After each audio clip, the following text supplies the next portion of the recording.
Good morning, everyone. I'm Officer Truman Fitzgerald with the Birmingham Police Department's Public Information Division. We would like to thank each and everyone for attending this press conference today. From the city of Birmingham, you have our Honorable Mayor, Randall Woodfin, and our Police Chief, Chief Scott Thurman. We're going to bring Chief Thurman up, and he will introduce our other speakers today. Thank you. So good morning. To my right, I have the Honorable Mayor Randall Woodfin. I have Frank Bearfield, who's the chairman of Crimestoppers Metro Alabama. I have Maria Davis with FBI Birmingham Field Division, and I have Deputy Chief Jeff Brown over the Investigative Bureau for the Birmingham Police Department. To my left, I have Carlton Peoples, who is the Special Agent in charge of FBI Birmingham Field Office, and I have Assistant Special Agent in charge James DeLoach. So I want to bring a little bit of an update to the mass shooting that occurred in Birmingham on Saturday at approximately 11 p.m. We are still sifting through Crimestoppers tips. We have received a significant number of those. We encourage the public to continue to share that information with Birmingham Police Department. Our federal partners have been a tremendous help so far in working through a lot of the information and evidence that we have recovered. 12 of the victims that were injured have been released from the hospital. There are still 5 that are currently in the hospital as of today. Our detectives have been out really since this occurred, working through the night and just talking to different people, gathering information. The FBI has offered some additional resources that will be in place later today that will help us connect the dots on some of that information, if you will. We're still receiving some surveillance video and other things as well. So really want to highlight some rewards that have been put in place, and so I'll let those individuals speak about that. So I'll let Special Agent in charge Carlton Peoples from the FBI speak about what the FBI has put in place to assist the city of Birmingham in this particular case. Thank you, Chief, and good morning to everyone. As mentioned earlier, my name is Carlton Peoples. I'm a Special Agent in charge of FBI Birmingham.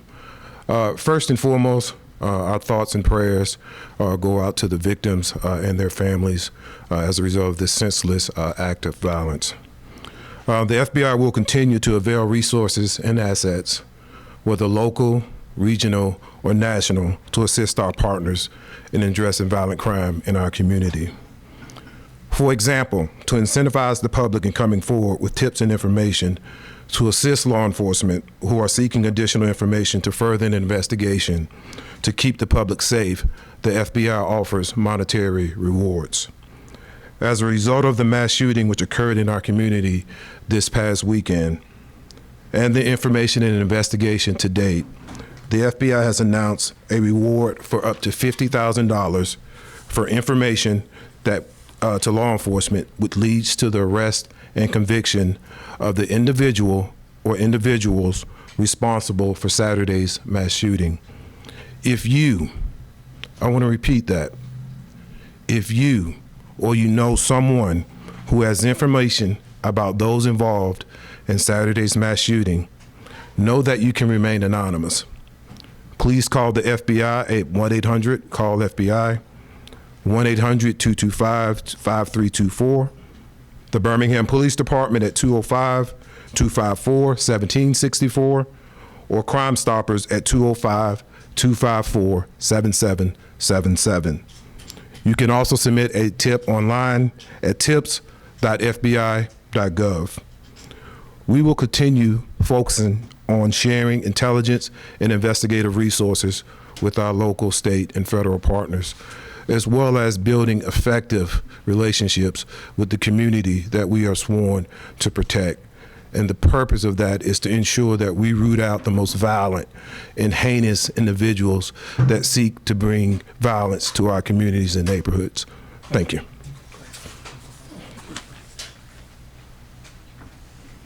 Good morning. I'm Frank Bearfield, Chairman of Crimestoppers of Metro Alabama.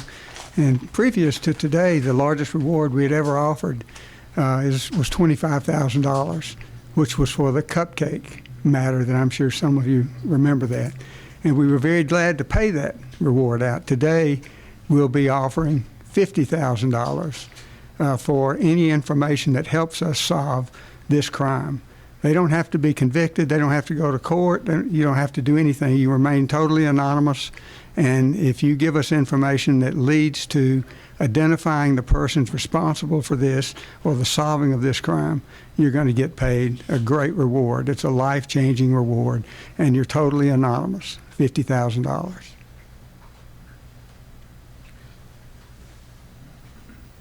I want to thank you all for being here with us all this morning. A couple things I want to do. One, I want to start with a thank you. It is a thank you to what this continued effort of partnership. One, to the FBI for not just leaning in with the investigation, but sharing with and presenting to our community additional resources in the form of an actual award up to $50,000 that will lead to an arrest and conviction from the FBI. If you were listening to Frank, I also want to thank Crimestoppers as well. Theirs has a twist. It is to provide simple information that could lead to an arrest, as well as you can remain anonymous. I want to stress that. You can remain anonymous.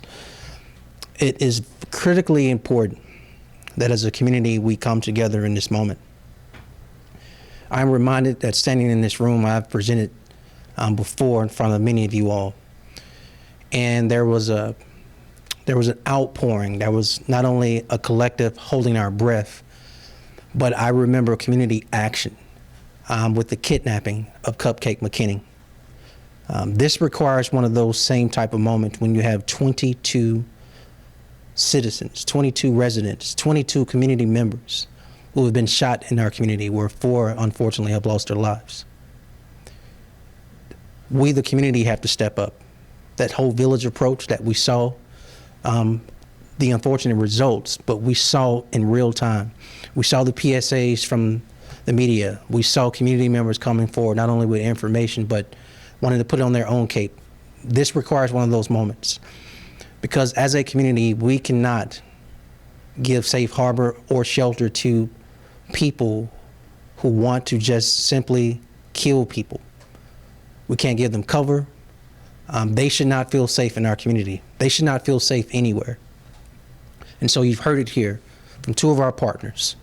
You can receive up to $100,000 if you have credible information that leads to, one, an arrest, and the other, an actual conviction. It's your time to step up, and we need you. There are a couple other things I want to state. As Chief has mentioned, several of our victims have been discharged. As I mentioned yesterday, this type of incident, this mass shooting, has a heavy toll on community as a whole, but nothing more harmful too than the emotional and physical pain of these actual victims. And so I've had a chance to speak to several of them, including some of their parents. One of our victims was simply in line with his friends, celebrating his birthday. Was September 18th. His mom mentioned to me that they usually go out of town for his birthday, but he decided to celebrate his birthday here. Talked to another victim and her mother. And the mother was as emotional as her daughter, as she should be. But a simple request of the emotional toll this has had on her daughter's life, and if there are any available resources for counseling. I want you all to imagine the other 20 victims, where 4 of them, their families have to pick up the pieces because I or their family can't talk to them. And the other victims as well, who are some still in the hospital and some who have been discharged. If there ever was a time for us to come together as a community, this is the moment. But I want to make myself very clear on what the priority is. It is to hunt down, capture, arrest, and convict the people who are responsible for this mass shooting. You see, it's easy to see people in a line who most likely are unarmed, because to enter a club, you can't have a weapon on you. And so on one hand, as heinous as this was, it was also one of the most cowardly things we've also seen. They're cowards. And I think we're at a point where we can take people who don't care about lives, have a reckless disregard for lives, and also adding that they're cowards to do this in the way they did off the streets. And so everyone who wants to play detective on social media, everyone in the streets that's pointing the finger at the police and everyone else, this is your time to step up. And there's an ample award for you doing your part as a community member. Again, a huge thank you to UAB Hospital, St. Vincent Hospital, Brookwood Hospital, and Princeton Hospital, who, as I've stated, and it's worth repeating, do what they do best, which is saving lives.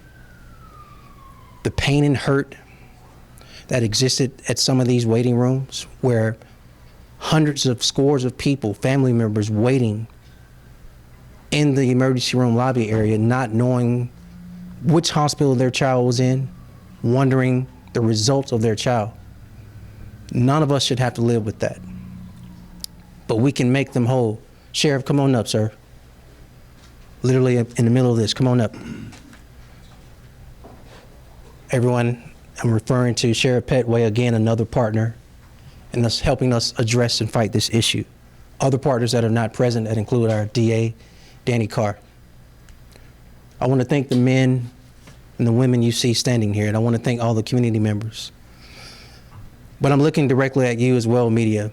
With the information you've heard today, up to $100,000 in a reward for credible information, please overshare, over-communicate that as a PSA and get this information out.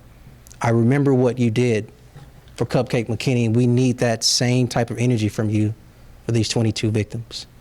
With that, Chief, we'll open it up for questions.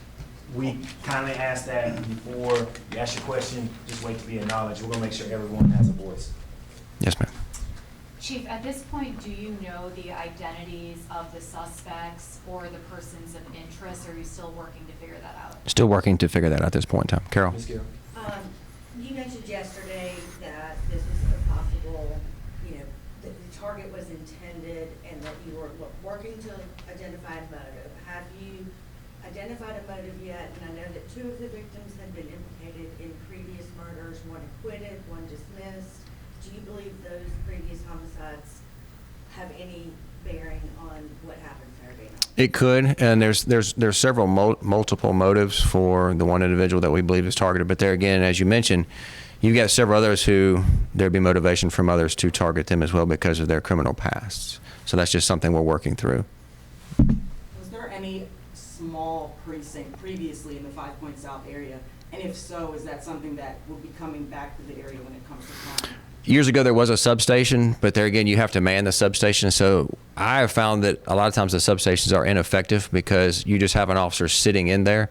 We need our officers out engaging our community members. And so that's where we feel, and that's what the public wants. The public wants to see our officers, wants to see them out, engaging them, doing patrols, not sitting in a building somewhere because they're really not effective. That's more of a behind the scenes type thing. Yes, sir. Do you know if this is related to any gang activity? We don't know that. That's one of the things we're working through, just looking at it. I mean, it's something we're looking at, but I can't give you an answer right now. John? Officer Fitzgerald, you mentioned this weekend this being an issue of culture, not criminality. Could you expound on that? And if it is an issue of culture, how do you change that and how long does that take? Well, I just want to echo the words of Chief Thurman. And as we've always stated, as a department, what we're seeing is when individuals get upset with their fellow brother or sister, they choose firearms to settle that argument. And I think culture versus criminality has more to do with what we're seeing is because the first thing people go to when they're upset is the handgun. And that is a culture. And when people ask Chief Thurman for a solution, it's difficult to change the culture. That takes a community, not just the police department. Thank you.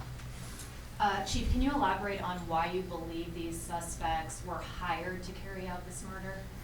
There's just motivation from, as Carol mentioned, that some of the individuals that were killed have extensive criminal histories, and because of that, there's oftentimes motivation from others, and there's people who are willing to pay to have them killed, and so that's part of it. Yes, sir. Chief, can you talk about the illegal switch and how much of a problem that is for the department? It is. It's a huge problem. We're looking at whether the switch was used in this particular case or was this an assault rifle that was fully automatic. or some other type of weapon. Fully automatic weapons do not, as the mayor said, they do not belong on the streets of Birmingham or on the streets of United States of America. And so it's very problematic today.